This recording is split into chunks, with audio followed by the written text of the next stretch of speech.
If I can get through tonight, I'm waking up with my wings. There's no way I can sleep my way through a fight and think I'm gonna like what tomorrow brings. Look at my eyes. Hello friends, Jay-Z here with Flashpoint Radio.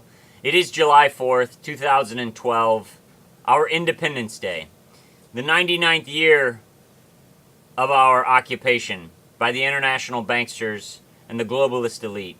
In 1913, they set up the Federal Reserve and in turn set up the IRS to suck our productivity and our liberties from us.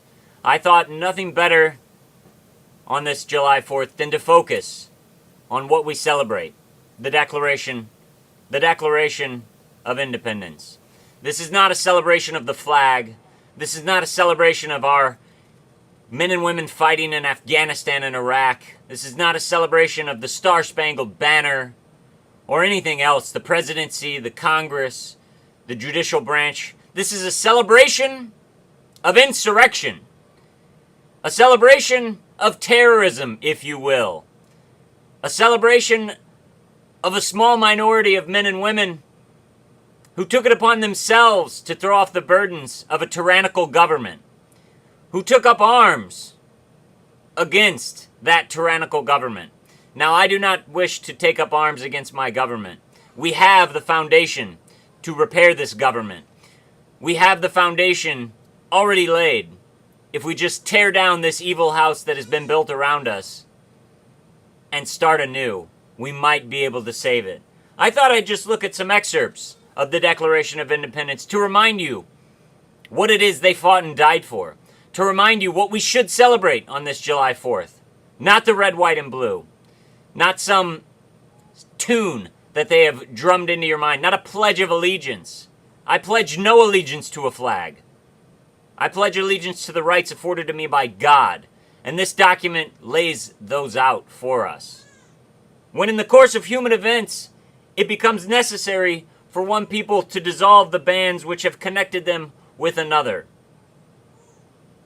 We hold these truths to be self-evident, that all men are created equal. They are endowed by their Creator with certain unalienable rights, that among these are life, liberty, and property.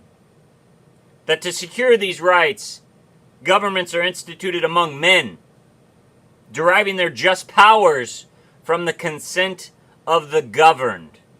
And whenever any forms of governments become destructive of these ends, it is the right of the people to alter or to abolish and to institute a new government. It is our right to abolish a government that doesn't believe in these principles. It is our duty to do such. And when you hear what they were fighting against, you will realize that it is time to fight again. Experience hath shown that mankind are more disposed to suffer, while evils are sufferable, than to right themselves by abolishing the forms to which they are accustomed. But when a long train of abuses and usurpations, pursuing invariably the same object, evinces a design to reduce them under absolute despotism, it is their right, it is their duty to throw off such government and to provide new guards for their future security. Such has been the patient sufferance of these colonies, and such is now the necessity which constrains them to alter their former systems of government.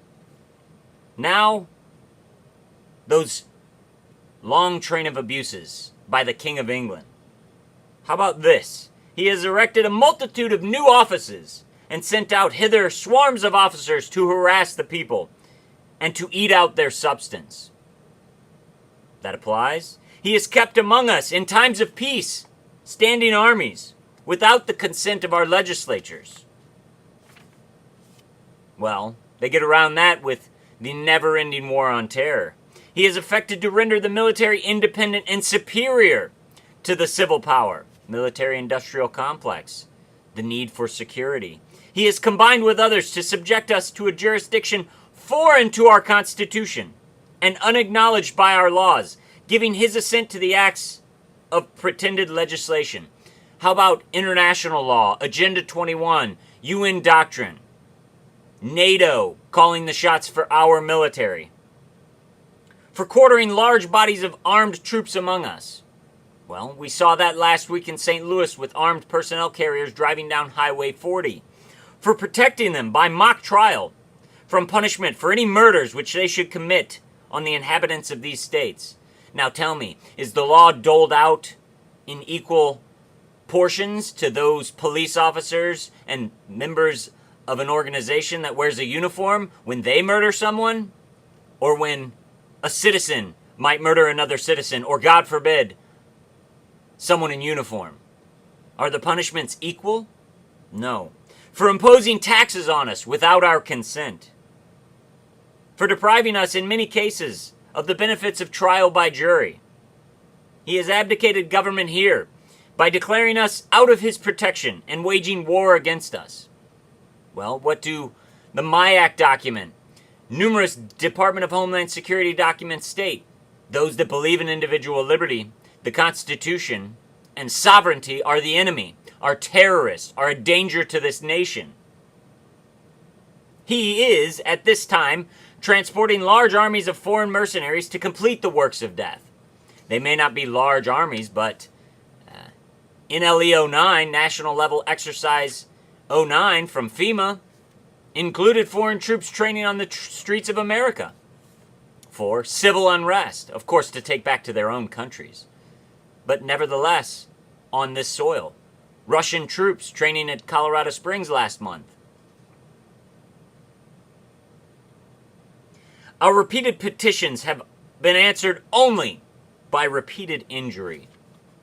You call your congressman, your senator, and you levy your concerns. You tell them what you think, and you get a form letter back saying, "Thank you for your concern. We are working to protect your rights and your freedoms." Are they?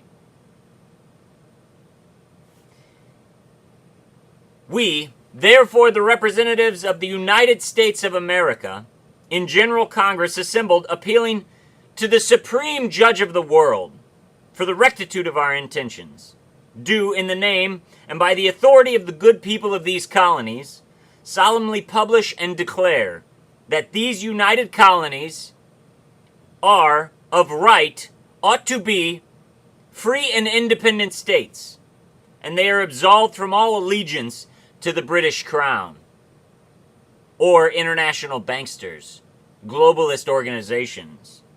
And for the support of this declaration, with a firm reliance on protection of divine providence, we mutually pledge to each other our lives, our fortunes, and our sacred honor. How much is liberty worth to you? Is it worth your life? Is it worth your fortune? Is it worth your sacred honor? Are you willing to die for what you believe in? Are you willing to stand up against what is wrong, what is clearly wrong? Or are you reserved to sit back, to hide, to say yes, sir, no, sir, to lick the boots of those that beat you? Are you going to rise up intellectually, go to your town meetings, your city council meetings, and let them know what the public thinks? Or are you going to continue to play the sham game of elections, where two parties control everything, down to city council? You tell me why a national party should have anything to do with St. Louis County Council. I don't care if you're a Republican or a Democrat when it comes to my county council. But in this bastardized version of freedom we have today, it's a two-party dictatorship. They figured out that they couldn't control a free people with one party, with one dictator, that they would have to use simply the government as the mechanism of tyranny. And as long as they can keep their cronies in power continuously, they win. Don't let them win. We can win this battle. We still have fight within us. It's within you. Resistance is victory. It doesn't take violence. It doesn't even take much action. It simply takes standing up and saying no. You cannot do that to me.